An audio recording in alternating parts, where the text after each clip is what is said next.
Sir. ওয়ালাইকুম আসসালাম। Sir আসসালামু আলাইকুম। ওয়ালাইকুম আসসালাম। আসসালামু আলাইকুম।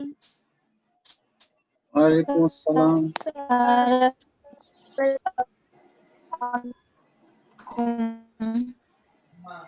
স্যার আসসালামু আলাইকুম। ওয়ালাইকুম আসসালাম। স্যার আসসালামু আলাইকুম। ওয়ালাইকুম আসসালাম।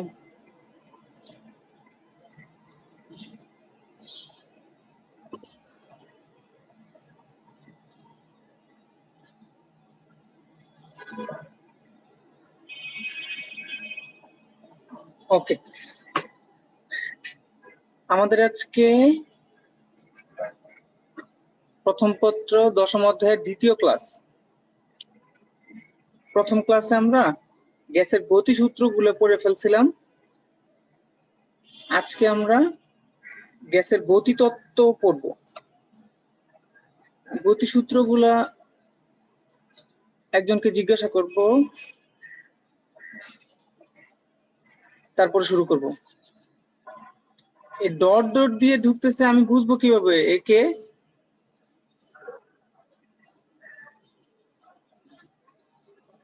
দেখো তো কেউ ডট ডট কে চিনতে পারো কিনা? এই যে ব্ল্যাক ডট ডট, তোমার নাম কি বাবা?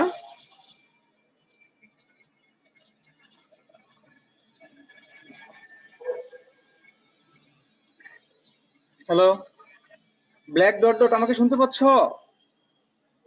তোমার নাম কি? আমি কি রিমুভ করে দেবো তোমাকে?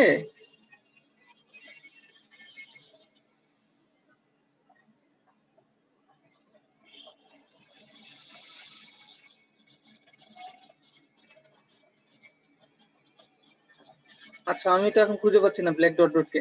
আচ্ছা, সবাই একটু তোমাদের রোল নম্বর গুলো মেসেজ করে দাও, তাহলে সুবিধা হবে। আচ্ছা, সবার নাম তো আছেই, তাহলে আর মেসেজ করার দরকার নাই, যেহেতু সবার রোল আছে, নাম রোল আছে। আমি পার্টিসিপেন্টসদের একটা স্ক্রিনশট নিয়ে নিব, নি তাহলে হবে। ওকে, তাহলে আমরা গ্যাসের গতি সূত্র পড়ছিলাম তিনটা। আমি নাম ধরে জিজ্ঞাসা করি, কেউ পারে কিনা দেখি। রোল 305, তাবাসসুম, বলো তো বয়েলের সূত্রটা কি ছিল?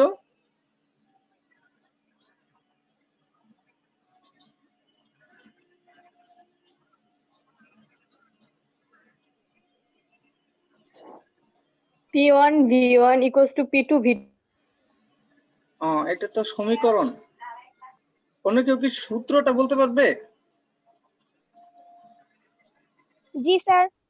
হ্যাঁ, কোন বলো। নির্দিষ্ট ভরের গ্যাসের তাপমাত্রা স্থির থাকলে তার আয়তন চাপের ব্যস্তানুপাতে পরিবর্তিত হয়।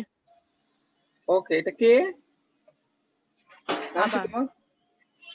সাবা। সাবা। আচ্ছা, সাবা কত roll? 361। Okay, thank you. Okay, তো তাহলে দুই একজন পড়ছে, এতে আমি খুশি। অন্যরা যারা পড়ে নাই, কেমিস্ট্রিতেও পড়ে নাই, ফিজিক্সও পড়লো না, ওরা ওদের 3বার করে 4বার করে পরীক্ষা নিতে হবে। আমাদের কষ্ট বেশি,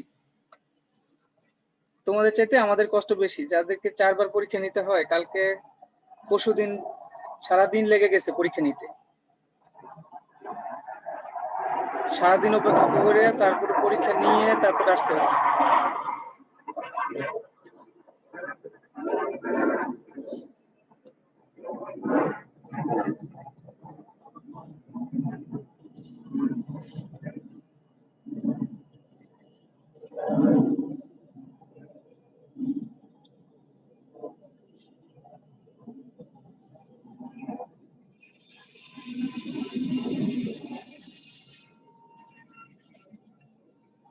আচ্ছা, একটা পেজ শেয়ার দিছি, দেখা যাচ্ছে?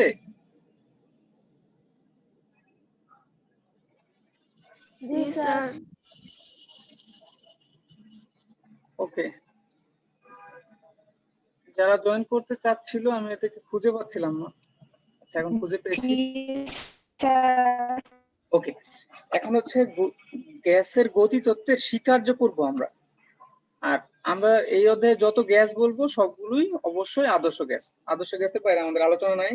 যারা আদর্শ না তারা আসলে কথা শুনে না। তো যারা কথা শুনে না তাদেরকে আমরা সূত্রের মধ্যে ফেলতে পারি না। যারা কথা শুনে শুধু তাদেরকেই আমরা সূত্রের মধ্যে ফেলতে পারি, তাদেরই আলোচনা। অন্যরা হচ্ছে বাস্তব গ্যাস, ওদের আলোচনা এখানে নাই। ওকে, আদর্শ গ্যাসের স্বীকার্য বলতে যে আমাদের কিছু জিনিসপত্র আগেই ধরে নেই যে ইয়ের ক্ষেত্রে আমরা বোরের স্বীকার্য ধরে নিছিলাম যে পরমাণুর আকার হবে গোল, এরকম একটা স্তর থেকে আরেকটা স্তরে যখন ইলেকট্রন যাবে তখন একটা নির্দিষ্ট শক্তি অর্জন করে যাইতে হবে, আবার নিচের স্তরে যখন আসবে তখন একটা নির্দিষ্ট পরিমাণ শক্তি বিকিরণ করবে। এগুলো কিন্তু আমরা প্রমাণ করি নাই, এগুলো স্বীকার্য ধরে নিয়েছি এবং কি এটা মানতে হবে, না হলে আমাদের বোর পরমাণু মডেল কাজ করবে না। আবার আইনস্টাইনের স্বীকার্য করেছিলাম দুইটা, ওই দুটো স্বীকার্য মানতে হবে, না হলে আমাদের আইনস্টাইনের আপেক্ষিক তত্ত্ব কাজ করবে না। এরকম আমাদের গতি তত্ত্ব কাজ করবে অনেকগুলো স্বীকার্য মেনে নেওয়ার পরে। এগুলো মানতেই হবে, যেহেতু এগুলো কি কি কি কি সেটা একটু দেখি। তোমরা একটু লিখে নিলে ভালো হতো, না লিখলেও সমস্যা নাই, দেখলে বুঝবা। আরো অনেক স্বীকার্য আছে, কয়েকটা বেশি ইম্পর্টেন্ট, ওইগুলো লিখছি। 1 নম্বর স্বীকার্য, আকার খুবই নগণ্য। আকার নগণ্য বলতে পরমাণুগুলো, আমাদের যে গ্যাস অণুগুলো আছে, মনে করো একটা কন্টেনারে আমরা কিছু গ্যাস অণু নিয়েছি, কন্টেনারের মধ্যে না নিলে তো এটা নিয়ে আলোচনা করে লাভ নাই, এক জায়গা থেকে আরেক জায়গায় কখন কোথায় চলে যাবে আমরা জানি না। তো আমাদের কন্টেনারের মধ্যে কিছু গ্যাস অণু আছে, এই গ্যাস অণুগুলোর আকার এই পাত্রের তুলনায় খুবই নগণ্য। পাত্র মনে করো 1 মিটার হইলে গ্যাস অণুর আয়তন তো আমরা জানি, ব্যাসের কথা জানি 10⁻15 মিটার। এটা যদি হয় 1 মিটার, তাহলে আমাদের এই পুরাটার আয়তন যদি হয় 1 মিটার, গ্যাসের আয়তন খুবই নগণ্য ওই তুলনায়। এটা আমরা বলতে চাচ্ছি যে গ্যাসের আয়তন খুবই নগণ্য বা আকারটা খুবই নগণ্য। সাদৃশ্যের ব্যাপারে পরমাণুগুলো, মনে করো হাইড্রোজেন পরমাণু নিলাম তাহলে সবই একই রকম, আর যদি অন্য পরমাণু নেই তাহলে সবগুলো ভিন্ন রকম। তার মানে একই ধরনের পরমাণুগুলো সবগুলো দেখতে একই রকম, আর ভিন্ন ধরনের পরমাণুগুলো সবগুলা ভিন্ন রকম। মানে হাইড্রোজেনের সাথে অক্সিজেনের কোনো মিল নাই, আর প্রত্যেকটা হাইড্রোজেন একই রকম, এটা আমরা ধরে নিছি। বাস্তবে ভিন্ন রকম হইলেও আমাদের কিছু করার নাই, তাহলে আমাদের সূত্র কাজ করবে না। আর পরমাণুগুলো যে ছুটাছুটি করতেছে, এই ছুটাছুটিটা এলোমেলো, সবাই একদিকে যাচ্ছে পরে আবার ঘুরে সবাই অন্যদিকে গেল, এরকম না। কিছু পরমাণু এদিকে যাচ্ছে, কিছু পরমাণু এদিকে যাচ্ছে, কিছু পরমাণু এদিকে যাচ্ছে, উপরে নিচে ডানে বামে সব দিকে যাচ্ছে, সামনে পিছে সব দিকে যাচ্ছে। গতি এলোমেলো বলতে যা বুঝায় একদম। তাবাসসুম কেন এন্টার করতে পারতেছে না?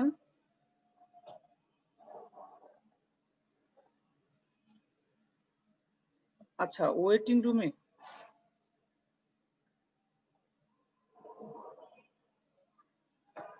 আচ্ছা,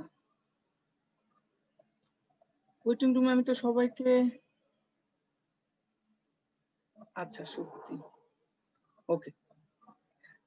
তো গতিটা হচ্ছে এলোমেলো। এলোমেলো মানে সব দিকে সম্ভাব্য, সব দিকেই গতি রয়েছে, উপর নিচে ডানে বামে যেদিকে সম্ভব সব দিকে অণুগুলো ছোটাছুটি করতেছে, একদম ভালো মেয়ের মতো একই দিকে ছোটাছুটি করতেছে না।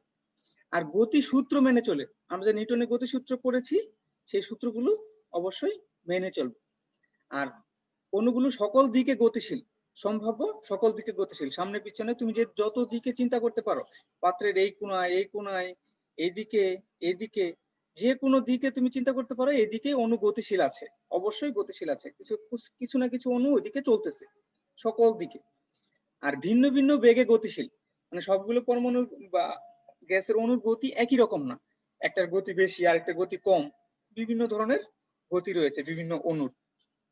আর হচ্ছে এরা সংঘর্ষে লিপ্ত হচ্ছে, যখনই কোনো দিকে যাচ্ছে, সামনে কোনো অণু এসে যাচ্ছে, তাহলে তাকে কি করবে? ধাক্কা দিবে, ধাক্কাটাই সংঘর্ষে লিপ্ত হচ্ছে। আর মধ্যবর্তী যে দূরত্বটা অতিক্রম করতেছে, সংঘর্ষের আগে যে দূরত্বটা অতিক্রম করতেছে, এটা অবশ্যই সরল রেখা। এটা একটু তোমাদেরকে দেখায় যে সংঘর্ষের আগের যে দূরত্বটা, মনে করে একটা অণু এদিকে চলতেছিল, এখানে একটা অণুকে পাইলো, সংঘর্ষে লিপ্ত হলো, তাই আবার এবার ধাক্কার পরে এদিকে দিক পরিবর্তন হয়ে গেল। এখানে আবার গিয়ে আরেকটা সংঘর্ষে লিপ্ত হলো, এখানে আবার গিয়ে আরেকটা সংঘর্ষে লিপ্ত হলো, দিক পরিবর্তন করে আবার সংঘর্ষে লিপ্ত হচ্ছে। তো এরা বলছে সংঘর্ষে যে লিপ্ত হচ্ছে, একটা সংঘর্ষ থেকে আরেকটা সংঘর্ষের মধ্যবর্তী পথটা সরল রেখা, এইখানে সে বাঁকা যাচ্ছে না। সংঘর্ষের পরে সে দিক পরিবর্তন করতেছে, কিন্তু দুই সংঘর্ষের মাঝে সে সোজা যাচ্ছে। এই সংঘর্ষের মাঝে দিককে কখনোই পরিবর্তন করতেছে না। ওকে, আর সংঘর্ষটা স্থিতিস্থাপক সংঘর্ষ। কেউ একজন বলতে পারবে স্থিতিস্থাপক সংঘর্ষ কাকে বলে? নিউটনীয় বলবিদ্যা আমরা পড়েছি স্থিতিস্থাপক সংঘর্ষ। সুপ্তি বলতো স্থিতিস্থাপক সংঘর্ষ কাকে বলে? মনে নাই। মনে নাই? আচ্ছা, নাফিসা আসো, নাফিসা বলো তো স্থিতিস্থাপক সংঘর্ষ কাকে বলে?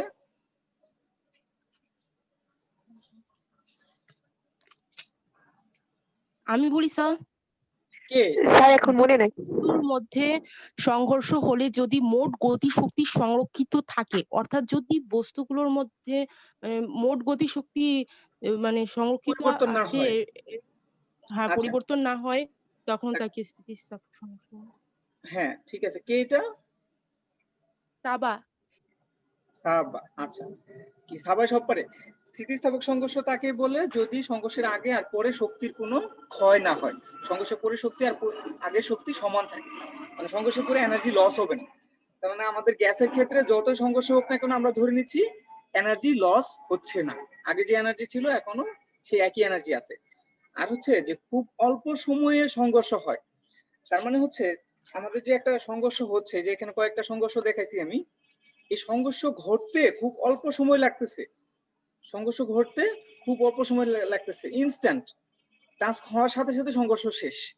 আর এই যে মাঝে যে দূরত্বটা, এই দূরত্ব অতিক্রম করতে বেশি সময় লাগতেছে, সংঘর্ষের তুলনায় এই মধ্যবর্তী দূরত্ব অতিক্রম করতে বেশি সময় লাগতেছে, এটা আমরা বলতে চাইছি। ওকে, এগুলো আসলে মনে রাখার জিনিস, অবজেক্টিভে চলে আসতে পারে।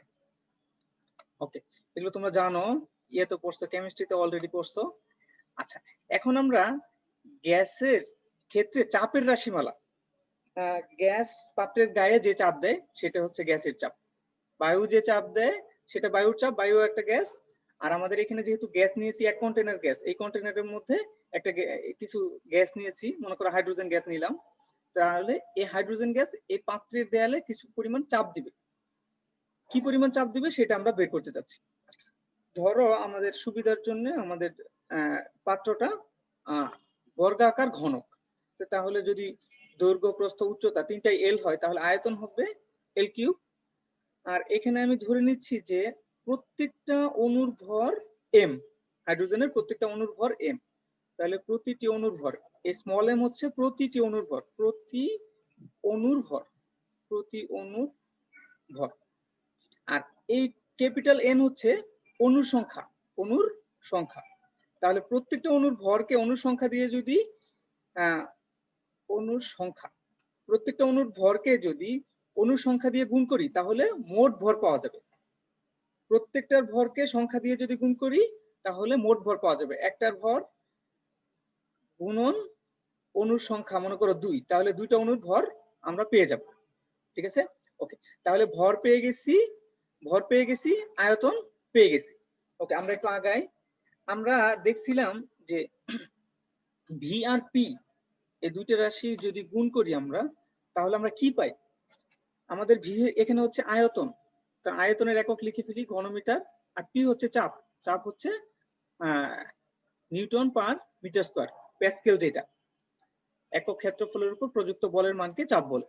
এখন যদি আমরা এটাকে একটু কাটাকাটি করি তাহলে কি হয়ে যায়, এম স্কয়ারটা আসলে নিচে আছে, তাহলে এখান থেকে দুইটা এম কাটা গিয়ে থাকবে হচ্ছে এন এম, নিউটন মিটার।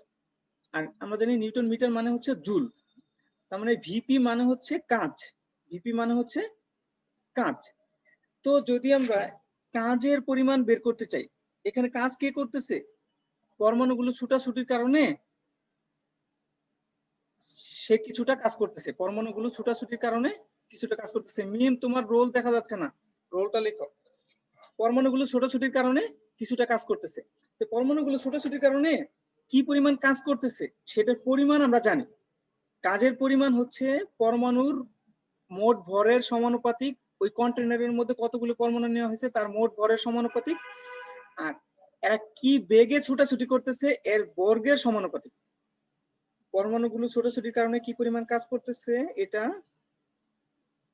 মোট ভরের সমানুপাতিক, আর এরা কি বেগে ছোটাছুটি করতেছে তার বর্গের সমানুপাতিক।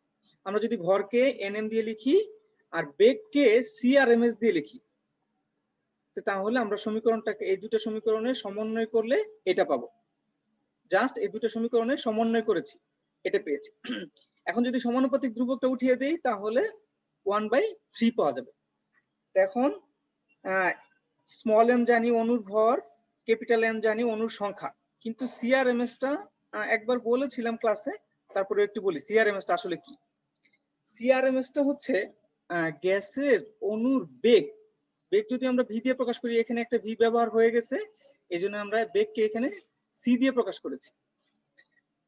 সি আবার RMS, এটার একটা উদ্দেশ্য আছে। দেখো, যদি আমরা এখানে প্রত্যেকটা অণুর গড় বেগ নিতাম তাহলে কি ঝামেলা হতো, এটা আমি প্রথমে দেখাচ্ছি। মনে করো আমাদের কন্টেনারের মধ্যে দুইটা অণু আছে, মাত্র দুইটা অণু আছে। দুইটা অণু দুই দিকে গতিশীল, একটা বাম দিকে 10 মিটার পার সেকেন্ড বেগে আর একটা ডান দিকে 10 মিটার পার সেকেন্ড বেগে গতিশীল। এখন আমরা তো জানি বেগ ভেক্টর রাশি, একটাকে যদি তাহলে প্লাস ধরি আরেকটা হবে মাইনাস। তো বামেরটাকে যদি প্লাস ধরি তাহলে ডানেরটা মাইনাস, ডানেরটাকে যদি প্লাস ধরি বামেরটা মাইনাস। বেগ যেহেতু দিক রাশি, ওকে, দিক কনসিডার করতে হবে। ওকে, এখন যদি এই দুইটার গড় করি তাহলে একটাকে +10 ধরলে আরেকটাকে -10 ধরতে হবে, আর গড় করতে হলে দুইটা সংখ্যা 2 দিয়ে ভাগ করতে হবে। দেখো উপরে কি হয়ে যায়, 10 - 10 = 0 হয়ে যায়। তার মানে কি, আমরা দুইটা গ্যাসের অণুর গড় বেগ যদি বের করি এইভাবে, তাহলে দেখা যায় 0 পাই আমরা।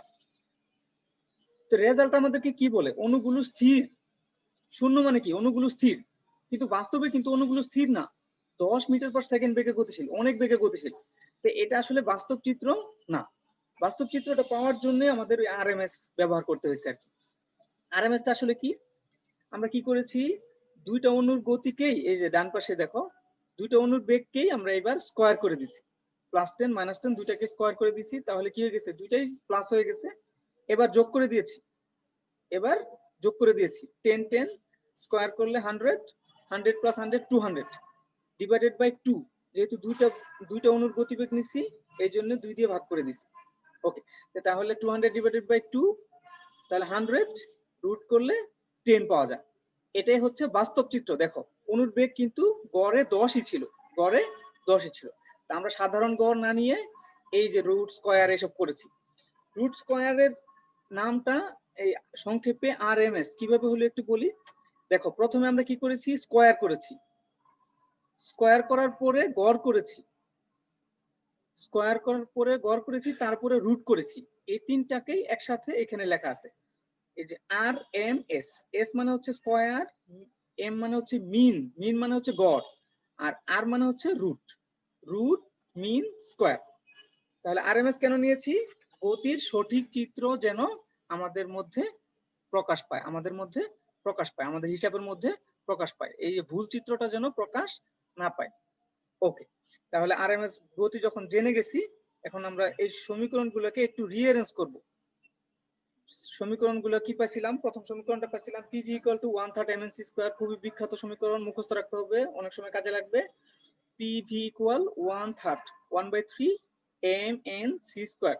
আচ্ছা, এখানে আমি একটু সি বার দিয়ে লিখছি, বারবার RMS লিখতে সময় লাগে, সি বার মানে RMS বোঝাবো। এবার দেখো দ্বিতীয় সমীকরণকে কি করছি, এই ভিটাকে যদি ওই পাশে নিয়ে যাই, ভিটাকে যদি এই পাশে নিয়ে যাই তাহলে এরকম হয় mn ডিভাইডেড বাই ভি। আর mn টা হচ্ছে মোট ভর, এটাকে যদি m দিয়ে প্রকাশ করি তাহলে মোট ভরকে মোট আয়তন দিয়ে প্রকাশ করলে ঘনত্ব পাওয়া যায়, একক আয়তনের ভরকে ঘনত্ব বলে। তাহলে আমার সমীকরণটা দাঁড়ায় তখন এরকম 1/3 রো সি স্কয়ার। আমি এগুলোকে কাজে লাগাবো কিছুক্ষণ পরেই। ওকে, আবার দেখো mn কে যদি আমরা ক্যাপিটাল M দিয়ে প্রকাশ করি, ক্যাপিটাল M দিয়ে প্রকাশ করি, আর 1/3 কে আমরা দেখো 2/3 × 1/2 এভাবে প্রকাশ করি, এটা কাটাকাটি করলে কিন্তু আবার 1/3 থাকে। তাহলে আমাদের সমীকরণটা দাঁড়ায় এরকম। আর এই যে 1/2 mc², এটা হচ্ছে গতিশক্তির সমীকরণের মতো, half M V square, half M V square গতিশক্তি। তাহলে আমার গ্যাসের অণুর গতিশক্তি এখানে আমরা পেয়ে গেছি। এটাকে যদি আমরা ই দিয়ে প্রকাশ করি, গ্যাসের অণুর গতিশক্তিকে যদি আমরা ই দিয়ে প্রকাশ করি, তাহলে এর সামনে 2/3 থেকে যায়। তাহলে পিভি সমান হয়ে যায় গতিশক্তির 2/3। তোমাদের পরীক্ষায় আসতে পারে এরকম যে দেখাও যে গ্যাসের অণুর মোট শক্তি গতিশক্তির 2/3। তো গতিশক্তির 2/3, তাহলে বাকি শক্তি নাম্বারটা একটু আবার বলবেন? হ্যাঁ, 3 নম্বরটা আবার বলি।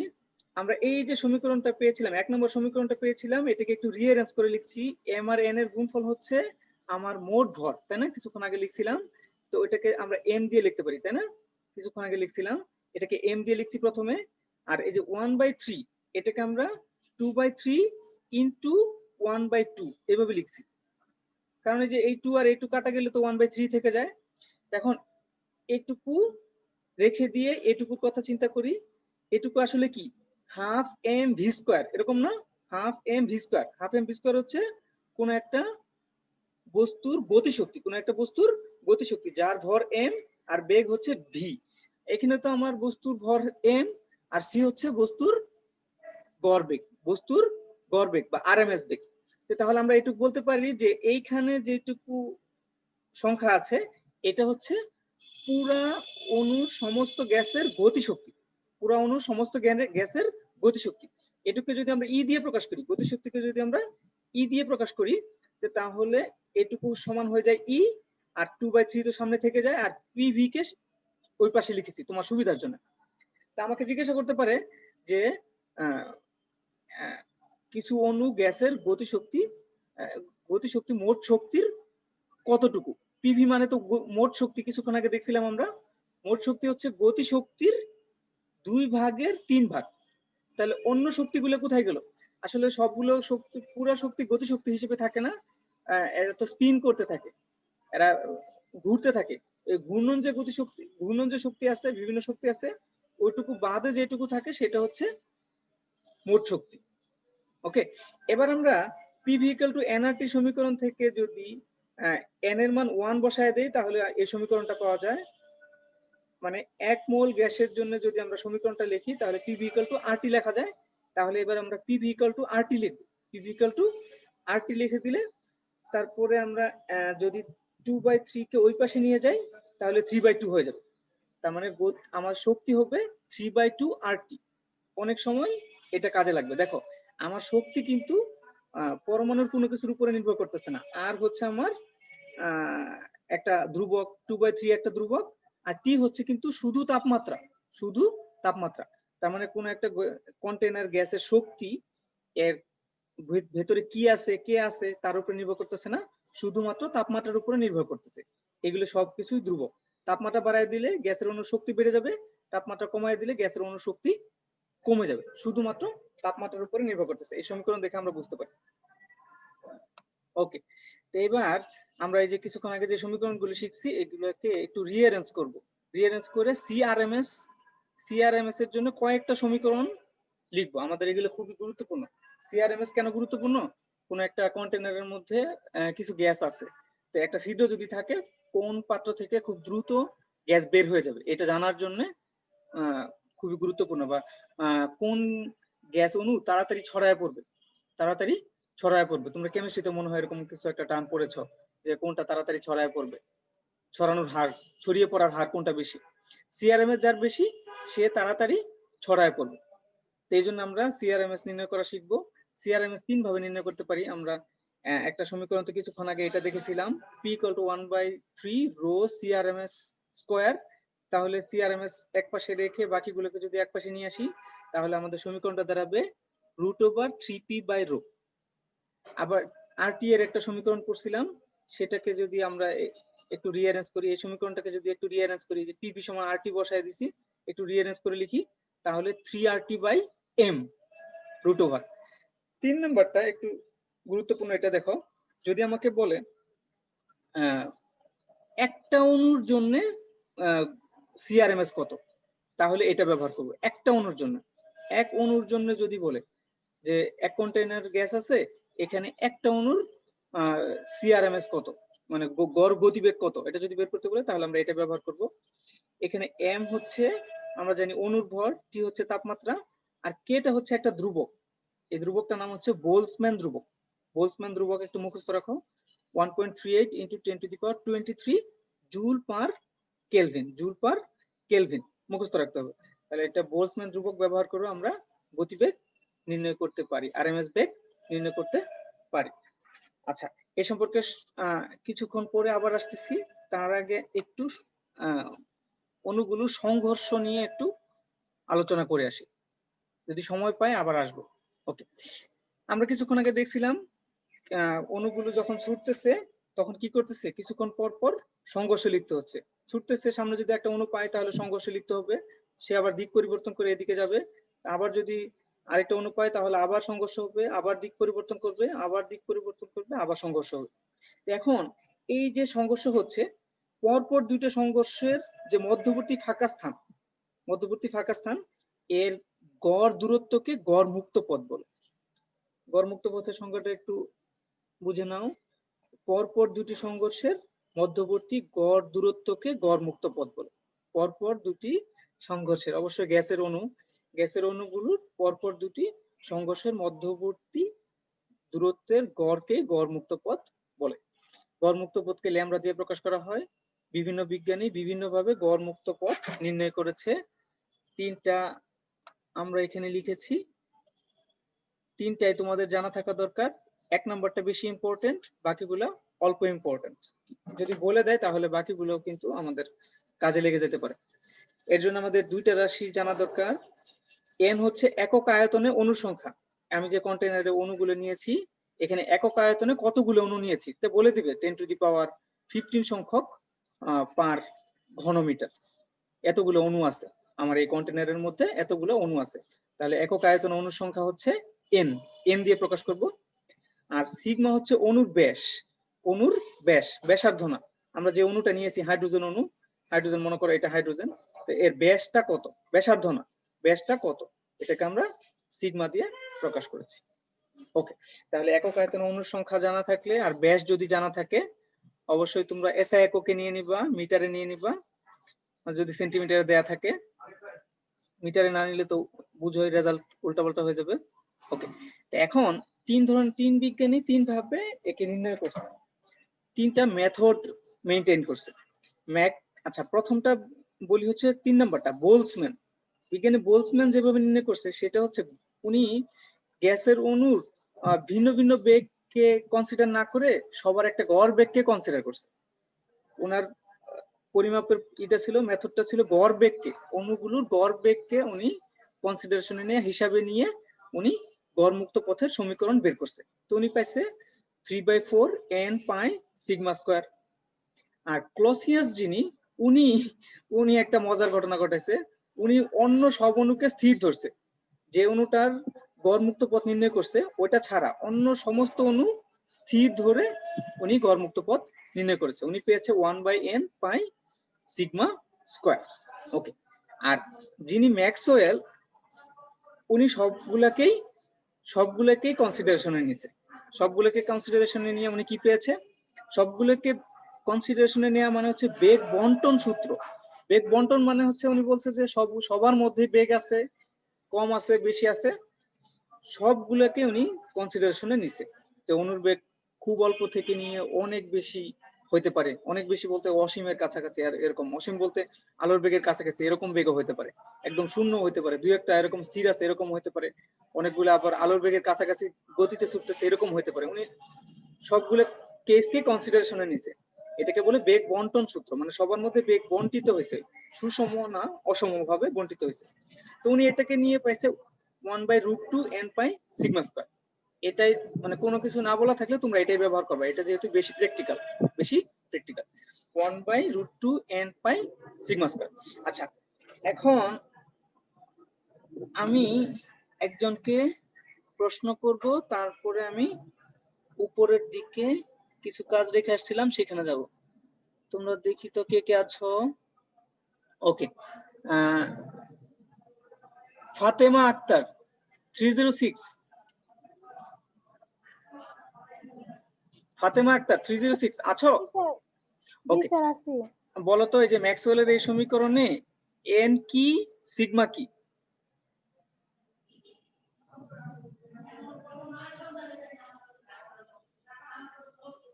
এন হচ্ছে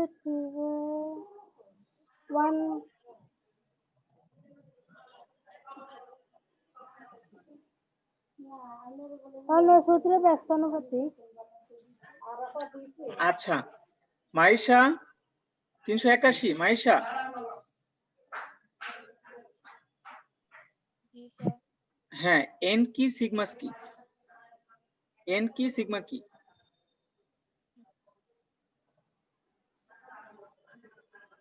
একটা হলো একক আয়তন অণুর সংখ্যা, আরেকটা হলো অণুর ব্যাস। কোনটা একক আয়তন অণুর সংখ্যা আর কোনটা ব্যাস?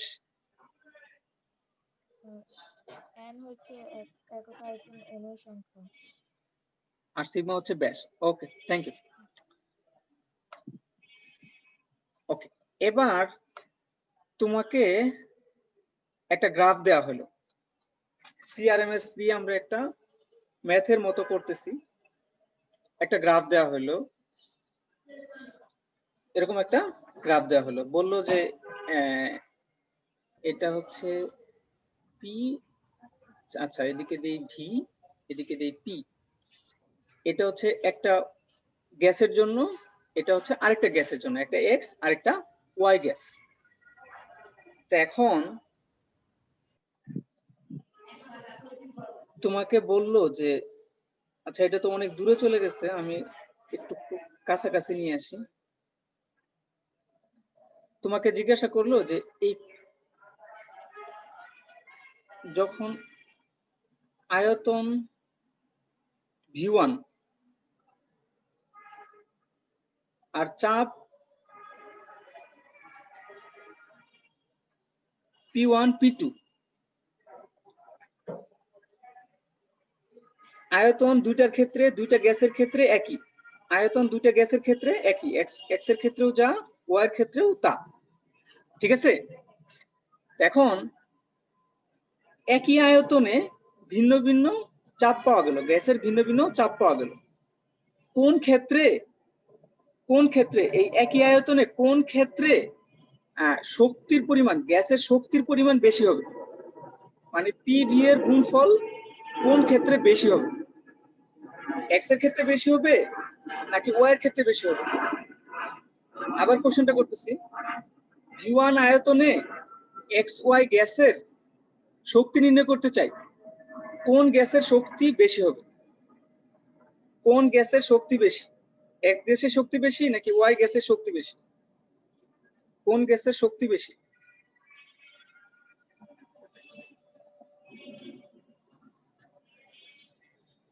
আচ্ছা যারা পারতেছে না বা যারা পারতেছে সবাই, P2 এর মান বেশি, সেখানে বেশি হবে না?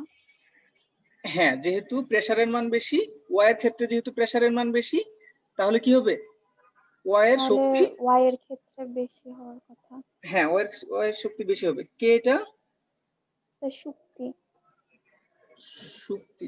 আচ্ছা আমি একটু রোল কলটা করব, সবাই একটু মনোযোগী হও, হ্যাঁ? ওকে, একটু দ্রুত যাব।